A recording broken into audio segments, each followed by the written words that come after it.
नमस्कार, स्वातीस किचनमध्ये आपले स्वागत आहे। नागपंचमीच्या तुम्हाला खूप खूप शुभेच्छा।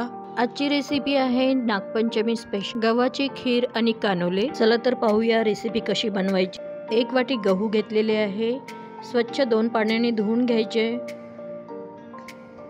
गहू स्वच्छ धुवून झाल्यानंतर त्यामध्ये थोडं पाणी जास्त घालून रात्रभर किंवा 5 तास तरी मुरत घालायचे। तर गहू छान मुरलेले आहे। गव्हामधलं पूर्ण पाणी काढून घ्यायचं। पाणी काढल्यानंतर एका कॉटनच्या कपड्यावर अर्धा तास आपल्याला गहू सुकत घालायचे आहे। पंख्याखाली सुकत घातले तरी चालेल। अशा पद्धतीने अर्धा तास सुकल्यानंतर मिक्सरमधनं मी ग्राइंड करून घेते आहे।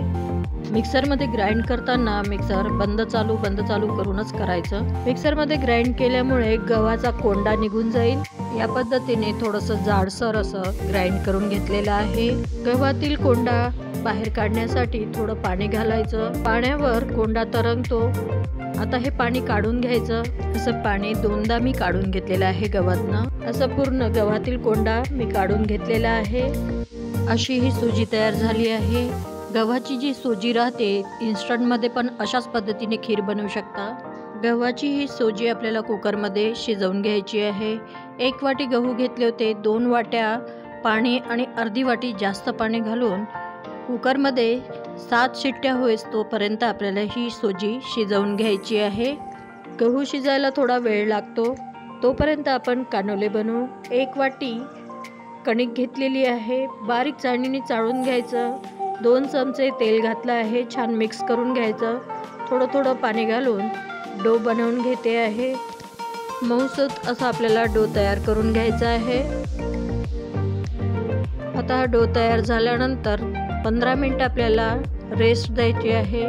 15 मिनिटानंतर परत थोडंसं तेल लावून डोला छान मालिश करून घ्यायची।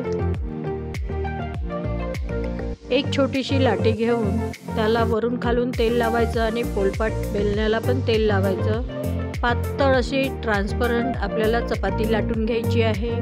चपाती लाटून झाल्यावर थोडं तेल लावून घ्यायचं आणि कणिक त्यावर घालायची। परत थोडंसं तेल लावायचं, थोडीशी कणिक घालायची, परत एक फोल्ड मारायची। अशा फोल्ड मारून आपल्याला त्रिकोणी आकाराच्या कानोले बनवून घ्यायचे आहे। गाळणीला थोडंसं तेल लावून घ्यायचं आणि हे कानोले आपल्याला वाफेवर शिजवून घ्यायचं आहे। पाणी आधीच गरम करून घेतलं आहे आणि आता त्यावर चाळणी ठेवून झाकून 15 मिनिटं आपल्याला कानोले शिजवून घ्यायचे आहे। गहू जे लावले होते आपण कुकरमध्ये ते छान शिजलेले आहे। आता खीर बनवूया। कढईमध्ये 2 चमचे तूप घालते आहे। त्यामध्ये पूर्ण गव्हाची पेस्ट घालायची, छान मिक्स करून घ्यायचं। 1 वाटी गूळ घालते आहे। आपण 1 वाटी गहू घेतले होते तर 1 वाटी गूळ घालते आहे। 1 चम्मच इलायची पावडर, 4 ते 5 चम्मच साखर घालते आहे। नुसतं गुळाची पण तुम्ही बनवू शकता। साखर घातल्याने आणखीन छान टेस्ट येते। आता खोबरा खीस आणि ड्रायफ्रुट्स घालते आहे। एवढी खीर एका वेळी खाणं होत नाही, म्हणून मी अर्धी यामधनं काढून घेते आहे। तुम्ही फ्रीजमध्ये ठेवू शकता 4-5 दिवस।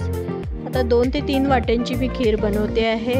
त्यामध्ये दूध घालून घ्यायचं, छान मिक्स करायचं, उकळी येऊ द्यायचं।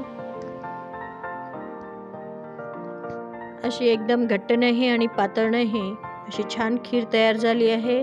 वरून 2 चमचे तूप घातलं आहे आणि कानोले पण छान तयार झालेले आहे।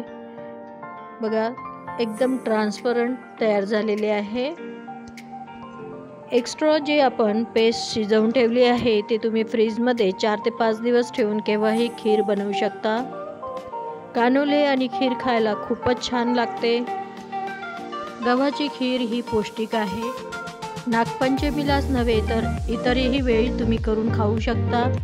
रेसिपी आवडली असेल तर लाईक करा, शेअर करा, सबस्क्राईब करा। माझ्या इन्स्टा पेजलाही फॉलो करा।